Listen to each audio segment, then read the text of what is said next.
Even on a world as violent as Necromunda, the crimes of the Eightfold Harvest Lord have turned the stomachs of hardened enforcers and jaded guilders. The arrival of the Harvest Lord always precedes the spreading of starvation, madness, and cannibalism. During the fall of Hive Arcos, it was the Harvest Lord who spread terror among Hive City preceding the uprising, decorating the 8 points with the skins of its victims. Even after law and order broke down, it still hunted the survivors among the shadows of Arcos, dissecting its victims in their hundreds and leaving the remains hanging like gory banners from dome supports. It is unlikely the Harvest Lord is human, or if it was once mortal, it has long since transformed into something else. It moves with an unnatural stuttering gait, like a vid missing frames.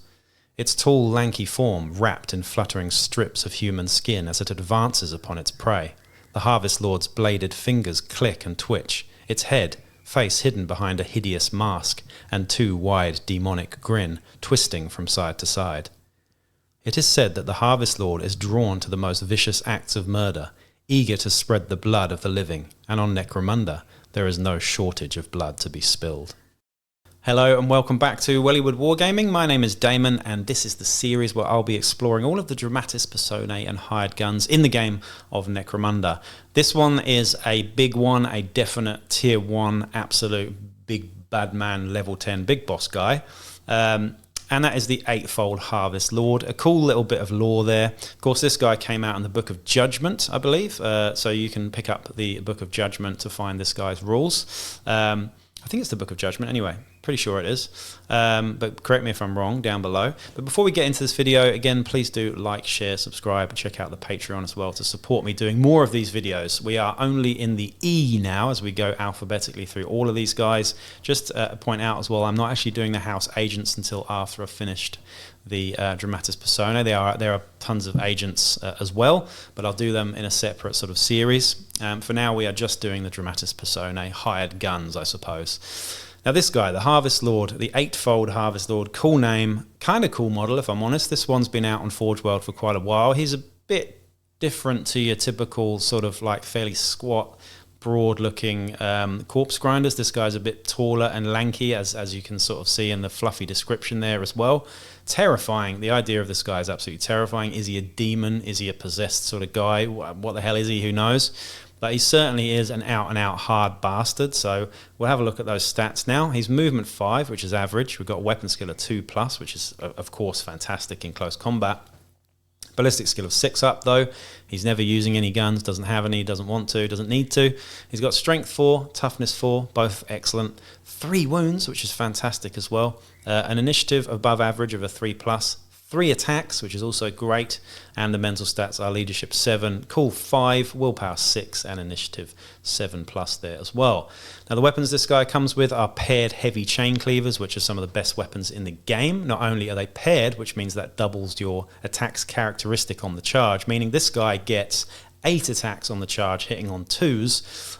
It's also +1 to hit as well, so if there's any, with the heavy chain cleavers, if there are any interference in there, you're still hitting on 2s most of the time as well. They're strength +2, meaning that you're strength 6, so you're wounding toughness 3 guys on 2s. So you're hitting on 2s with 8 attacks and wounding on 2s most of the time. They're also -2 AP.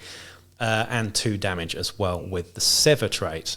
So yeah, very, very nasty indeed. I love paired heavy chain cleavers, particularly on my Corpse Grinder Butcher Leader. So this guy is very similar to that role that you would have in your Corpse Grinder Butcher Leader, I suppose. The hilarious thing here, though, is that he's also got a fighting knife for some unknown reason. Not that you're ever going to use it because you're using paired heavy chain cleavers, but somehow he's got a fighting knife on him. No idea why, but he has. A lot of the Dramatis Personae have got knives that they never use. This guy's skills, though, he comes with 3 very good skills. They are all savagery skills. We have Avatar of Blood, Killing Blow, and Slaughterborn. Slaughterborn's probably the best out of the bunch, really. For every unsaved wound you dish out in the game, you get +1 movement. Very scary indeed, and that stacks throughout the game. So you get faster and faster the more killing you do. And this guy will do a lot of killing because he's very hard to take down. Now, he is very pinnable, though, and you can certainly set him on fire and stuff like that. So there are ways around this guy, but he's certainly very, very scary. Now, he does have a Butcher's Mask, which is the same as the Butcher leader on a Corpse Grinder cult. So, he, you know, willpower check to shoot him, willpower check to fight him, etc., which is very hard to get around. So template weapons are the way to go against this guy. He's got plate mail armor, which is also fantastic as well. So he's got really solid armor, and he's also got the Corpse Grinder cult icon as well, which again gives further movement to people nearby and stuff. He's got the Bounty Hunter special rule, and he is, of course, an outlaw. Now, this guy is only available for chaotic gangs, so he's available for Corpse Grinders, and he's available for Chaos Helots, and of course he's available for Chaos Corrupted gangs as well. Now, I would say this guy doesn't really offer you a lot of extra for a Corpse Grinder cult list, because he's basically just a butcher but better.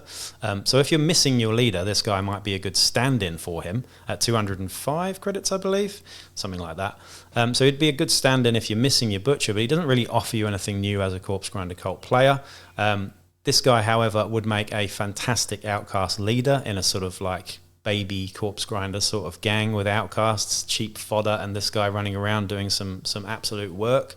But he's also going to lend quite a lot to a Chaos Helot gang, I believe. You know, if you stick him in a Chaos Helot gang, he's certainly going to add a lot of extra oomph to the gang, and the same with any sort of Chaos Corrupted gang. I will be honest, a lot of the Chaos Corrupted house gangs, they're just kind of a bit too good, because the house gangs are already good, and then you give them the corruption, which just makes them better. This guy takes the cake as one of the best bounty hunters and hired guns in the game, I would say. But there are certainly ways around beating him.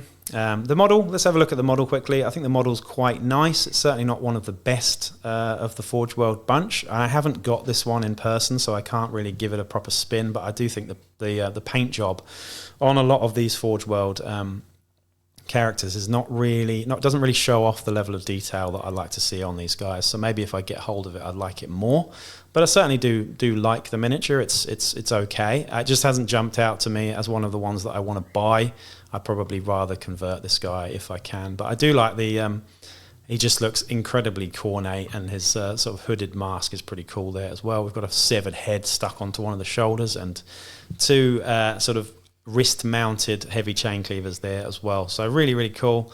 Yeah, I'd like to know what you think about this character. Have you used him in games? I haven't, because I haven't really found a need to use them. When I've played Corpse Grinder cults, they just haven't felt like utilising him in any way. And I haven't used him with Helots or a Chaos Corrupted gang yet. That is to say, I probably will do at some point if I have the credit difference in one of our games, but as a bounty hunter, you know. Anyway, that's it from me, and I will check you in the next video. Peace out.